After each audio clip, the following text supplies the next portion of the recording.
नमस्कार सर्वांना। आज आपण आपल्या फ्लावरच्या झाडात आलोय। फ्लावरचा प्लॉट किती छान आलेला आहे बघू शकता तुम्ही। फ्लावर मस्त पैकी आलेला, अजून त्याला काही गड्डे पडायला लागलेले नाहीत, औषध फवारणी चालू आहेत। आणि आपण 50 गुंठात फ्लावरचा फळ केलेला आहे, भांगलन झालेले आणि आता कुठं कुठं आणखीन बारीक बारीक तण यायला लागले आणि थोडं टेम्परेचरमुळे रोप ही झालेले। तर आपण आज वैरण आपल्या जनावरांची पावसाळ्याची वैरणीची सोय करायला आलेलो आहे। गज लावणार आहे आपण वैरणीची, त्यासाठी आलेलो होतो। पण म्हटलं फ्लावर मधून एक फेरफटका मारावा, फ्लावरची एक प्रोसेस काय चालली आहे बघून जावं। शेतात आल्यानंतर असं आपलं पीक असं छान असं असलं की एखादा फेरफटका असा मारावाच वाटतो, म्हणून फेरफटका मारायला आलेलो होतो।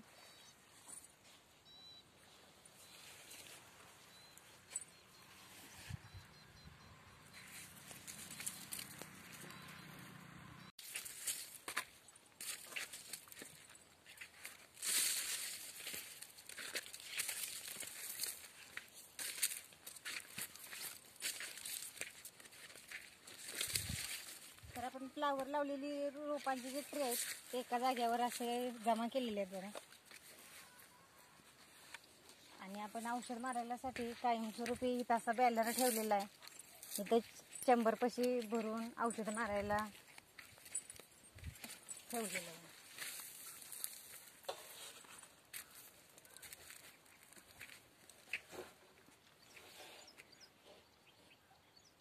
आम्ही ऊसाला हे पाट पाणी देतो, म्हणजे पाणी पाटातून पाजतोय। आणि जे ठिबक आहे ते आम्ही फ्लावरसाठी घेतलेलं आहे। फ्लावर ठिबकवर आहे भुंड्यावर, आणि ऊस आहे तो पाट पाण्यावरच आहे। आणि 50 गुंठ्यात आपण 17,000 फ्लावरची रोपं लावलेली आहेत। उन्हाळ्याच्या टेम्परेचरमुळे ठराविक ठिकाणी रोपं जरा सुकलेली आहेत, पण छान असा प्लॉट आलेला आहे। लागणी दिवसाच्या लागणीत आपण प्लॉट केलेला आहे आणि छान म्हणजे असं मस्त पैकी दिसतोय, बघू शकताय तुम्ही।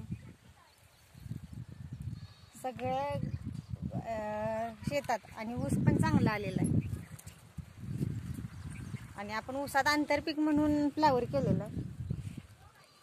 फ्लावर छान दिसतोय, भांगलन झालेले आहे, सर्व काही व्यवस्थित नियोजनबद्ध लागवडी ही सगळं झालेलं आहे। आणि आता काढणीसाठी अजून 1 महिना जाणार आहे फळाला।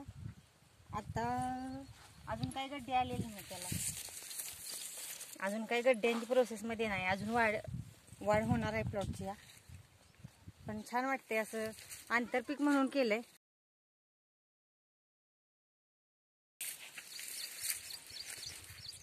आणि उन्हाळी टेम्परेचरला फ्लावरचे गड्डे जास्त करून मोठे होत नाहीत, लहानच गड्डे असतात, पण त्याला बाजारभाव चांगले राहतात, त्यामुळे ते करायला पण भारी वाटते आणि दर चांगल्या प्रमाणात राहतो।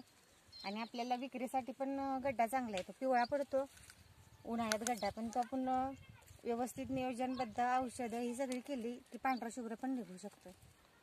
तर तुम्हाला या लागणीतला फ्लावर कसा वाटला हे कमेंट करून नक्की सांगा। व्हिडिओ आवडल्यास व्हिडिओला लाईक शेअर सबस्क्राईब नक्की करा। व्हिडिओ पाहिल्याबद्दल धन्यवाद।